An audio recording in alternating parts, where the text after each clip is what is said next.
Começando agora e conectando você.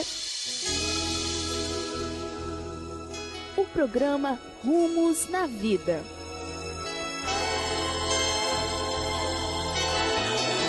Apresentado pelo pastor Érico Rodolfo Bussinger, da comunidade Ramá.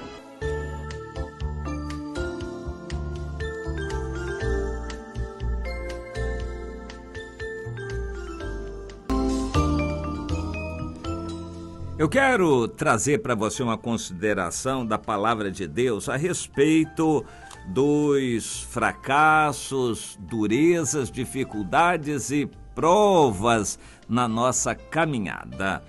Qualquer um de nós tem momentos tristes na vida. Às vezes, e em grande parte dos casos, os momentos tristes se devem ao fato de que o nosso eu foi ferido. Alguém nos humilhou, magoou o nosso eu, aí parece que o mundo desmorona. Quando a menina está namorando, o namorado a deixa, ela se sente humilhada, porque na cabeça dela só passa isso, que o rapaz a deixou por causa de outra. E aí ela se sente humilhada, arrasada. Pois é, todos têm seus momentos de tristeza. Quando a pessoa é mais adulta, os momentos de tristeza dela estão mais no fracasso, nas realizações que não foram feitas. Eu lembro até daquele ditado que diz o seguinte: dói mais no invejoso o sucesso dos outros do que o seu próprio fracasso. Quando a pessoa é invejosa, ela fica triste quando os outros têm sucesso. Mas quando a gente se converte a cristão, nós queremos que o outro cresça e nós diminuímos. O grande privilégio do cristão é você ser pequeno, servo, você se diminuir. Mas quando só tem cristão, todos querem diminuir, aí fica difícil, né? Todos estão brigando para ser o menor. Quem serve, quem lava os pés dos outros. Infelizmente isso tem acontecido muito pouco. Imagine você, os pastores brigando para servir aos irmãos, para lavar os pés dos irmãos. A gente acha até graça, porque não está acostumado a ver dessas coisas e nem acredita que pastores vão brigar para ser o último, para servir. Meu irmão, pode dar a palavra para outro. Eu estou aqui muito alegre, eu vou ficar no meu cantinho orando. Eu sou pastor, mas vou ficar no meu cantinho orando. Pastor gosta de ir para frente, ser chamado aos púlpitos, ter o primeiro lugar, lugar de honra, dar oportunidade para falar alguma coisa. Já imaginou isso, pastores brigando para ser o último, para ficar no cantinho sem falar de público, ficar só orando? Eu espero ver esse ambiente de cristãos, onde a gente tem alegria em ser servo.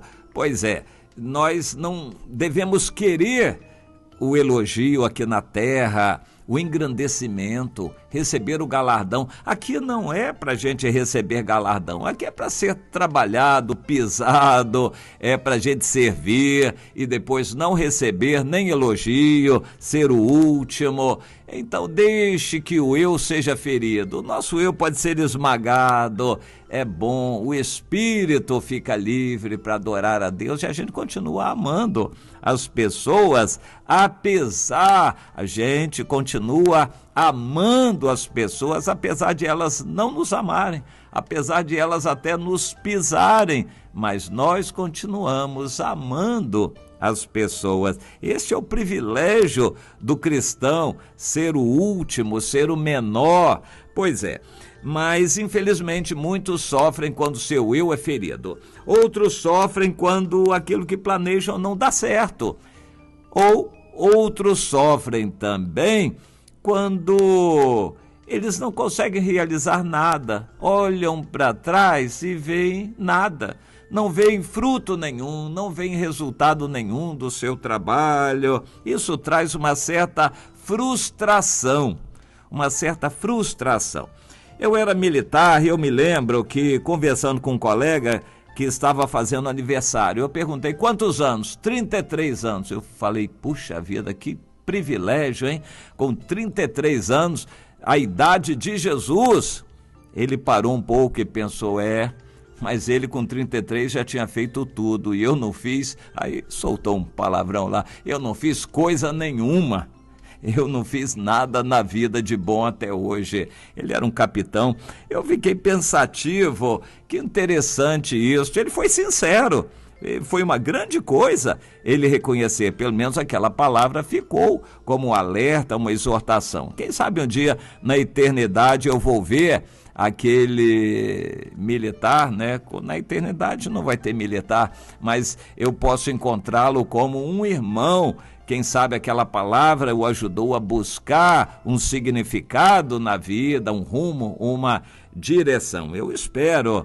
Mas interessante, as pessoas adultas são capazes de olhar o resultado do seu trabalho e fazer uma avaliação da sua vida para ver se estão bem no rumo. Eu espero sempre isto aqui como resultado do nosso programa, que as pessoas avaliem. Você está no rumo certo? Às vezes você está na igreja errada, você está numa religião só por religião e não está seguindo a Jesus, nem a Bíblia e nem crescendo espiritualmente. Então teria que sair dali.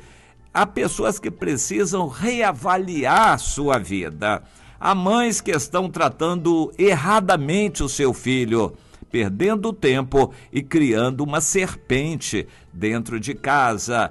É preciso reavaliar enquanto é tempo, em qualquer situação.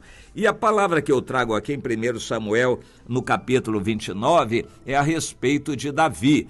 Por circunstâncias, ele estava sendo muito perseguido pelo rei por ciúme. O rei Saul via em Davi muitas virtudes e que, por causa disto, ele era um potencial concorrente ao trono. A qualquer momento, Davi podia tomar o trono, porque ele tinha qualificações para isso, e o Saul se veria demitido. Por causa disso, ele perseguiu a Davi. Olha que situação. O invejoso sofria com o sucesso de Davi. Quanto mais sucesso Davi tinha, mais irado o rei Saul ficava. Que coisa triste. Há chefes assim, pais de família, há crentes que são assim também, ficam irados quando os outros vão bem na vida espiritual, porque eles que queriam estar lá naquela posição. Que triste isto. Mas o Davi, perseguido, não teve outro jeito senão fugir para o inimigo.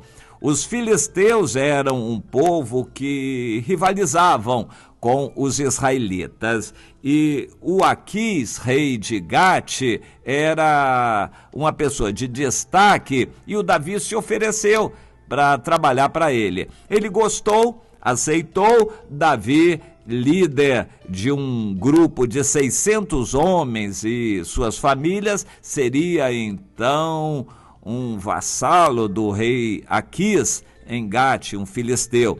E ficou ali, talvez 1 ano e meio, servindo, trabalhando. O rei ficou muito satisfeito. Davi era fiel, sempre trazia resultados. Mas Davi devia pensar, meu Deus, a minha vida aqui não tem futuro. O Aquis já deu um tom para Davi entender qual seria o futuro dele ali. Olha, Davi, você fique sabendo que você vai ser a minha guarda pessoal e você vai estar comigo aqui ao meu lado direito. Davi deve ter posto a mão na cabeça, meu Deus, que futuro, ser guarda pessoal do inimigo do povo de Deus, que futuro triste me espera. Davi devia pensar assim, até que uma guerra foi a salvação de Deus. Quando Davi iria para a guerra junto com seu chefe, Davi era bem submisso. Deus quer ver isso em nós. Submissão não é a mesma coisa que obediência. Há pessoas que obedecem quando são chamadas a obedecer. A submissão é você procurar a obediência, é você procurar as ordens, você se oferecer. Isso é submissão, uma atitude íntima de alguém que está vendo a autoridade de Deus em quem for. na pessoa que está na sua liderança. E o Davi era fiel e foi a ele, mas ele disse: olha, Davi, não dá, você não vai poder ir conosco porque os outros não confiam em você. Como a guerra é contra o seu próprio povo, nós não vamos poder levar você, então você volte. Davi insistiu um pouco, mas depois voltou, e era a providência de Deus para que ele se livrasse do Aquis, dos demais filisteus, para que ele não lutasse contra o seu próprio povo e para que ele voltasse correndo para salvar a sua cidadezinha de Ziclag, que estava entregue nas mãos de um bando de terroristas, e ele correu então a salvar as famílias que tinham sido levadas cativas. Foi providencial de Deus que Davi não fosse para aquela guerra, porque ele ia gastar muito tempo e não teria tempo de salvar as famílias. Tudo estava dirigido por Deus. Coincidências? Não há coincidências na vida espiritual. Deus está dirigindo tudo.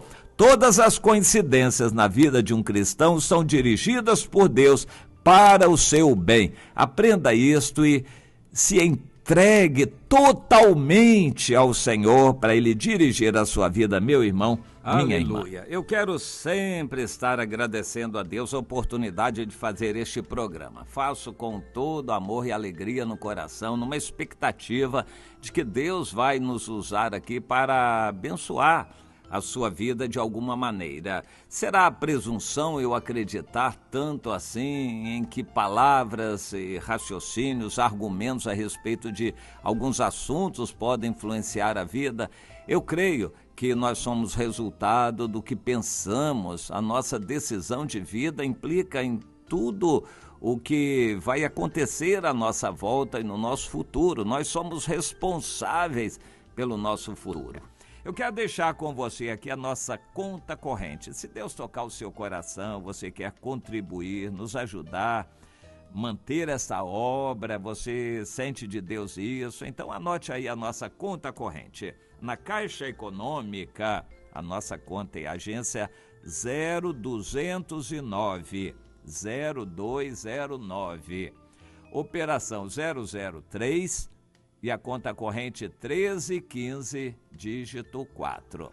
De qualquer lotérica, qualquer agência da Caixa, você pode mandar a sua contribuição. Se for mais favorável no Bradesco, agência 309, Bradesco, agência 309, conta corrente 52.912, dígito 5. Que Deus abençoe grandemente a sua vida.